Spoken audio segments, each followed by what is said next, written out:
ઉપસ્થિત ગ્રામ પંચાયતના સભ્યશ્રીઓ, આપણા અહીંયા ઉપસ્થિત વડીલો તેમજ અહીંયા ઉપસ્થિત રહેલા માતા બહેનો અને ઉપરાંત અહીંયા શાળાના બાગરૂપી માળી એવા મહેતાબ સાહેબ જે બાળકોને ખૂબ વાલા છે, તે સાથે જ અહીંયાના શિક્ષક શ્રી પ્રદીપભાઈ તેમજ અહીંયા શાળારૂપી બાગના જે ફૂલડાઓ છે, જે પ્રાથમિક શાળાને મહકાવે છે એવા ફૂલડાઓ એટલે કે બાળકો, બધાને મારા નમસ્કાર સાહેબંજી. આજે આપણે અહીંયા 15મી ઓગસ્ટ એટલે કે સ્વાતંત્ર્ય દિન નિમિત્તે આપણે અહીંયા એકઠા થયા છે. આપણી ગામ માટે ગૌરવ છે કે આપણે આટલી મોટી સંખ્યામાં અહીંયા બધા ઉપસ્થિત થયા છે અને આપણે રાષ્ટ્રીય જે ઉત્સવ છે એને આપણે ખૂબ ધામધૂમથી ઉજવી રહ્યા છે.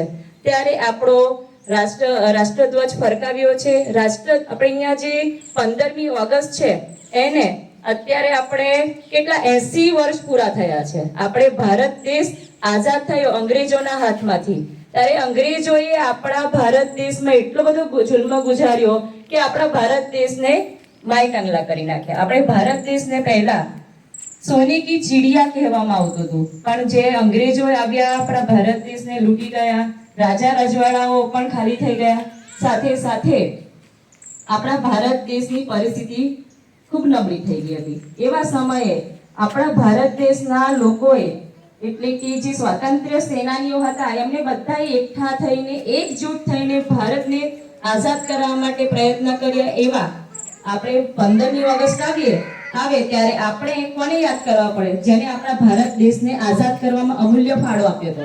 એવા ગાંધીજી, સરદાર વલ્લભભાઈ પટેલ, લોકમાન્ય તિલક, બાળ ગંગાધર, બરાબર. એવા પછી છે આપણે એમાં માત્ર પુરુષો નહીં પરંતુ આપણે જે વીરાંગનાઓ હતી રાણી લક્ષ્મીબાઈ જેવા, એમને પણ બધી મહિલાઓને ભેગી કરી અને ભારત દેશને આઝાદ કરવામાં તેમને ખૂબ જ અમૂલ્ય ફાળો આપ્યો હતો. અને પરિણામે 1947માં 15મી ઓગસ્ટે આપણો ભારત દેશ આઝાદ થયો.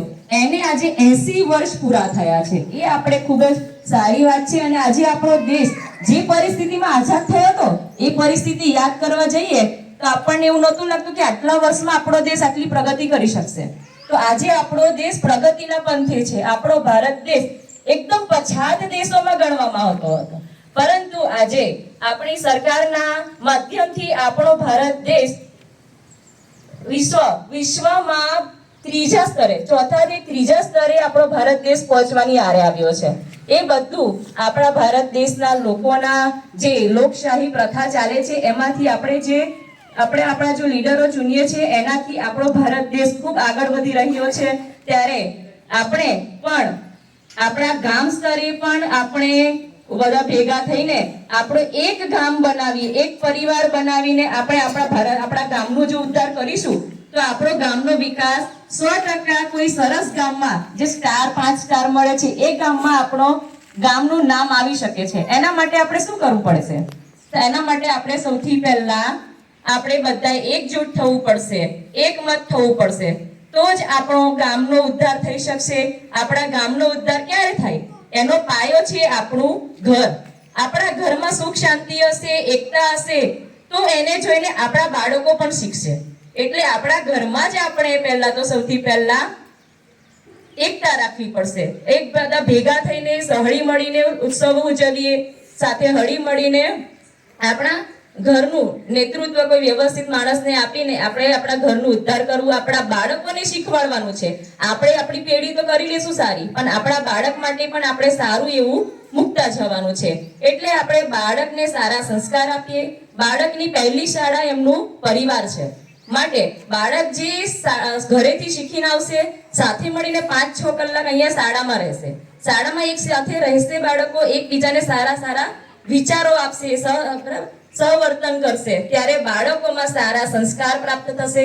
એ તમારું બાહ્ય થયું. અને અહીંયા જે શાળાના આચાર્ય છે, શિક્ષકગણ છે, એ બાળકોને સરસ એવું માર્ગદર્શન આપી રહ્યા છે, સરસ એવું ભણતર આપી રહ્યા છે, જેથી એમનું જીવન સરસ બનશે અને એમનું ભવિષ્ય સુગડું બનશે. એટલા માટે તેમને અહીંયા શાળા કક્ષાએ સંસ્કાર અને ભણતર આપીને સરસ એવા નાગરિક આપણે ઊભા કરશું, જેથી આગળની પેઢી પણ આપણા ગામની, આપણા દેશની સુસજ્જ બની શકશે.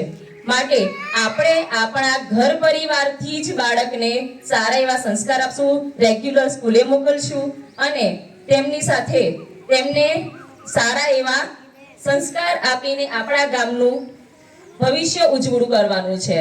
આપણે અહીંયા 15મી ઓગસ્ટે જ્યારે એકત્રિત થયા છે ત્યારે મેં તો એવું ઈચ્છ્યું છે કે માત્ર રાષ્ટ્રીય પર્વે નહીં પરંતુ સામાજિક પર્વે પણ આપણું ગામ ભેગું થાય અને સાથે મળીને કોઈ પ્રોગ્રામ કે આપણે ઉત્સવો છે દિવાળી જેવા, બરાબર, એવા સાથે મળીને ઉજવીએ એવી હું મારી ઈચ્છા ધરાવું છું. તો આપસે એક વખત વિચાર કરજો કે દિવાળી જેવા પ્રસંગે પણ આપણે એક જગ્યાએ ભેગા થઈએ અને આપણે સારો એવો પ્રસંગ ઉજવીએ અને આપણે એકતા આપણા ગામમાં હશે તો જ આપણા ગામનો ઉદ્ધાર થશે. એટલે કે આપણે આપણા સારું બધું તો થઈ જ રહ્યું છે, એની સાથે સાથે આપણે આપણા દેશ, આપણા ગામનો વધારે વિકાસ કરવા માટે અને બીજું કંઈક બાહ્ય હશે તો આપણે બધી સુવિધા આપણા ગામમાં લઈ આવવા બરાબર સક્ષમ છીએ.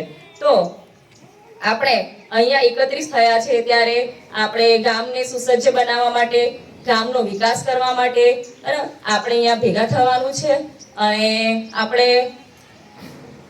ગામમાં બરાબર સારા એવા કામ કરવાના છે અને બહેનોએ પણ આપણે થોડું આગળ આવીને બરાબર આપણે ગામને, દેશને આપણે આગળ વધારવાનો છે. સાથે સાથે જ આપણા દેશમાં અત્યારે સ્વનિર્ભર ભારતની ઝુંબેશ ચાલી રહી છે. સ્વનિર્ભર ભારત એટલે કે આપણે અમારામાં કોઈ આવડત હોય કે કશું બી હોય તો બાળકોને પણ એ શીખવાડવાનું છે. બાળકોને જેટલા કૌશલ્ય એમનામાં હશે એટલું જ બાળક સારું એવું આગળ વધી શકશે. માટે આપણે આપણા બાળકોને પણ સારા સંસ્કાર આપવાના છે, સારું આ કૌશલ્ય આપવાનું છે, જેથી એમનું ભવિષ્ય ઉજળું બનાવી શકીશું. બસ આટલું જ કહેતા હું મારી વાણીને વિરામ આપું છું અને આપણે આવી રીતના સતત જ બધા રાષ્ટ્રીય પર્વ, સાંસ્કૃતિક પર્વ, સામાજિક પર્વ સાથે મળીને ઉજવીએ.